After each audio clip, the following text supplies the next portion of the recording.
isang araw, di sinasadyang nagawi si Diwayan sa isang tadong silid sa loob ng bahay. Nandoon si Prinsesa Lunhaw, isang 8 taong gulang. Gulang? Again.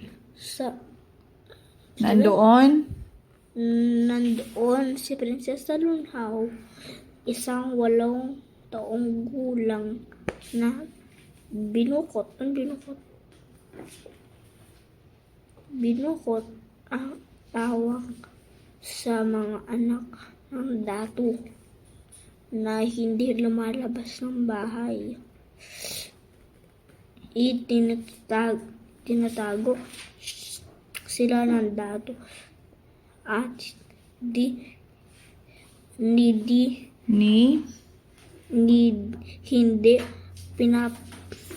pinatatapak sa lupa. Sa wakas, may makakalaro na rin ako. Ang masayang sigaw ng prinsesa. Nagkasundo. they agree or they are good together. Agad ang 2 batang babae. Inilabas ng prinsesa ang kaniyang mga laruan. Naglaro din sila ng kunggit. Isang larong gumagamit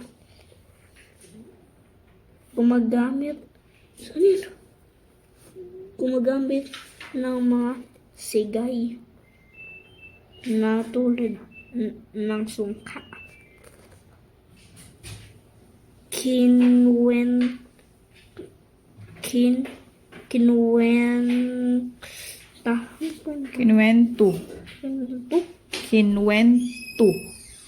Kinwentuhan naman ni Diwayan ang prinsesa ang kanyang mga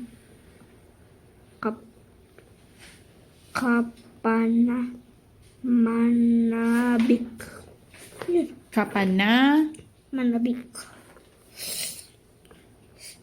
na karanasan sa kagubatan, lalo na kapag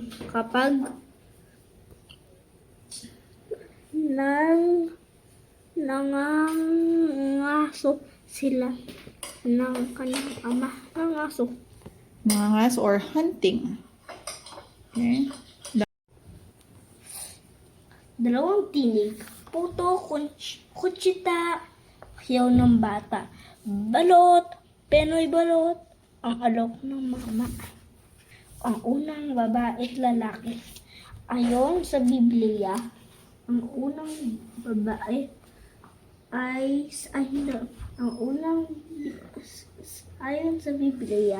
ang unang babae sa tadyang ang unang lalaki nagmula. Ayon sa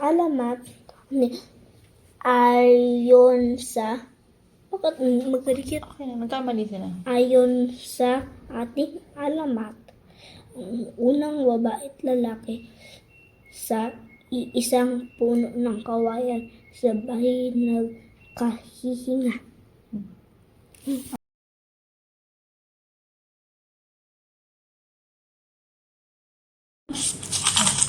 Okay. Kumuha ng salita, kumuha ng isang papel, basahin, at gumawa ng pangungusap. Come on.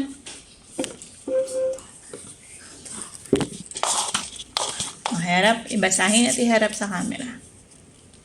Manghang-mangha. Ang tayo doon? Manghang. Manghang-mangha. So, ano ibang hama? Ano sa Dad. Maghang-maha ako sa panaginip ko nung nakita ko ang isang bahay.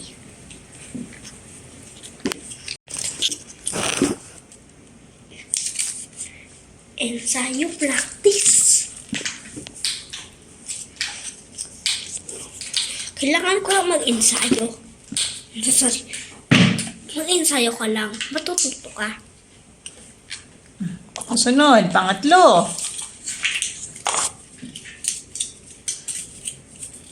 Hawla cage. Ang hawla sa English.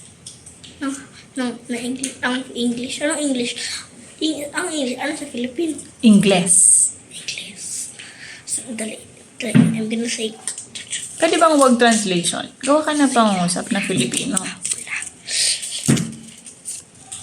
ang hawla ay para sa ibon. Ang ibon nilalagay sa isang hawla.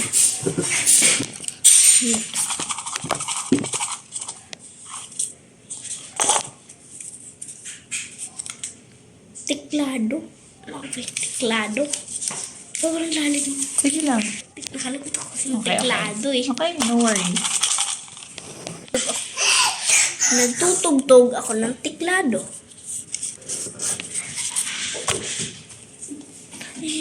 Parang Nakapas ka na. Sige. I hope easy. Palamuti. Design.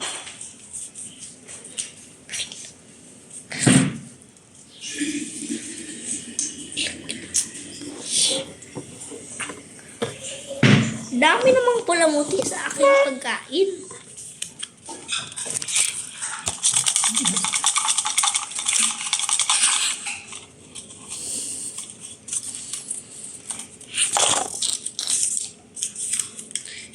Laking gulat. Big surprise. Sa panaginip ko, laking gulat ko. Nasa ibang world. Sa ibang mundo na ako.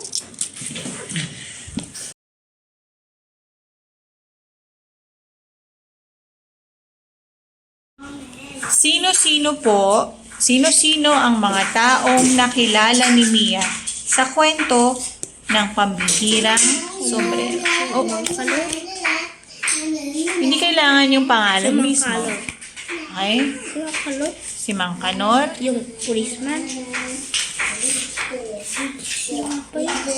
Si Manang Sol. Sino pa ba yun? Sige. Kung hindi mismo yung pangalan, ano sila? Ano-ano sila? May mga policeman. May mga nagbibenta sa panaderya. Doktor.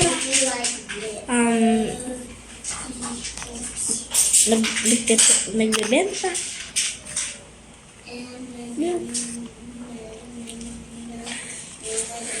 Naalala mo ba kung ano-ano ang kanilang mga ibinigay kay Mia?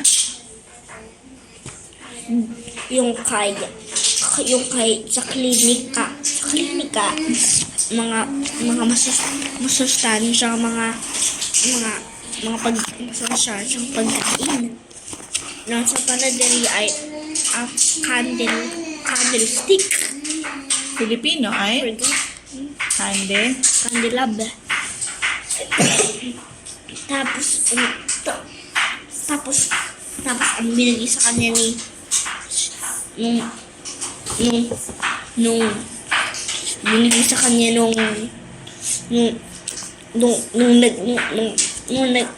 farmer na doon.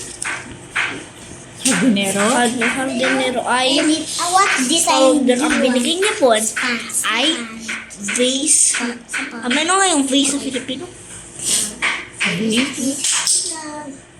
Vase na may flowers. May mga bulaklak. May mga bulaklak. Okay. So ngayon, nung natapos natin ng kwento, Para po ba siyang bitin o natapos yung kwento? Bitin.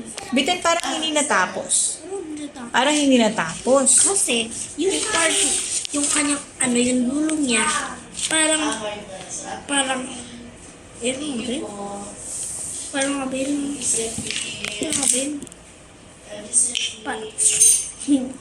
Parang hindi tinuloy yung kwento ba? Ano ang naging dulo dyan ayon sa libro? Ayon sa aklat?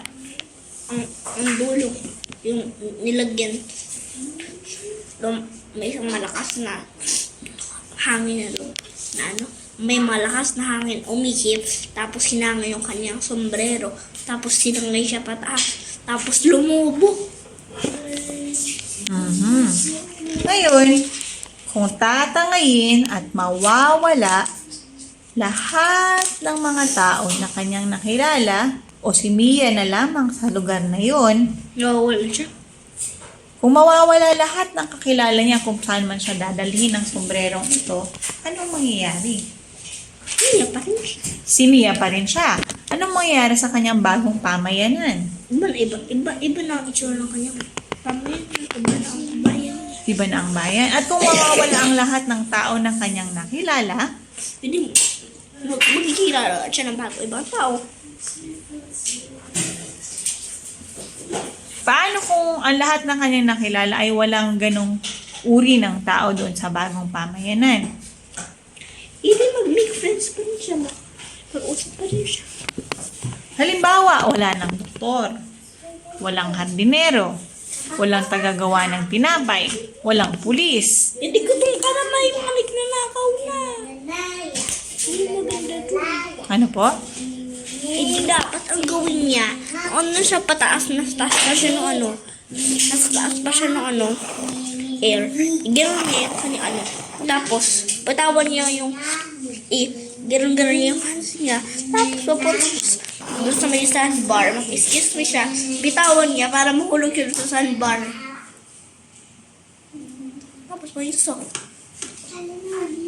Bakit? Anong ibig mong sabihin? Ano gagawin niya? Tumalon na lang siya. Bakit gusto mong ganun na lang ang gawin niya? Para para makita niya pa ang mga kakilala niya. Ay, wala ng sombrero. Matatanda. Pakiulit po. Sa mga matatanda. Sa ang niya. Hindi mo ang mga matatanda, hindi mo pwede sabing bruka sila. Mukha lang silang bruka kasi yung mga kanilang mga nagdad na sila. Ano, maaalala mo po ba kung ano ang kanilang itsura bukod sa masasabi mong matanda na sila? Wala weak na. Tapos, hindi na masyado yung malabo na ang kaya na para makita ng maayos. Hindi masyado makarinig. Nahihirapan na kalakad. Bakit mo sinasabi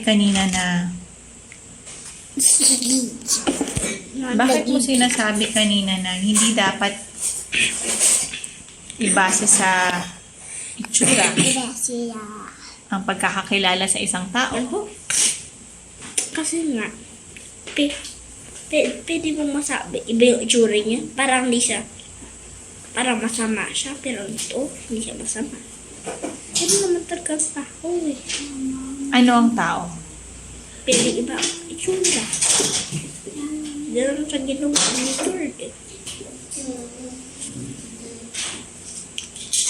Anong nangyari sa kwento? Naalala mo po ba? Kung merong isang matanda, sabi mo tungkol ito sa matanda, Itong matanda. Kulay mo dito? sa kwento ko lang po ng mabilis kung ano po yung Kung ano? tungkol ito sa matanda. Ano nangyari dun sa matanda? Put your feet down, please. Sabi ng lola ni, anong Ang bata. Sabi, natatakot daw ang mga kagaya niya pag may walis daw na nakapag. Sabi ng lola ng bata, natatakot daw ang mga kagaya niya pag may walis. Pag may walis daw sa may pintuan, natatakot daw siya. Ang ginagamit niya daw yung panglaban.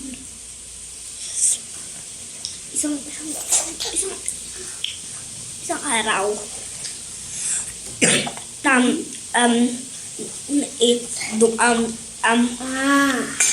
nakita ng bata yung matanda na pangalan ay magalit na yung lola niya na parang luha.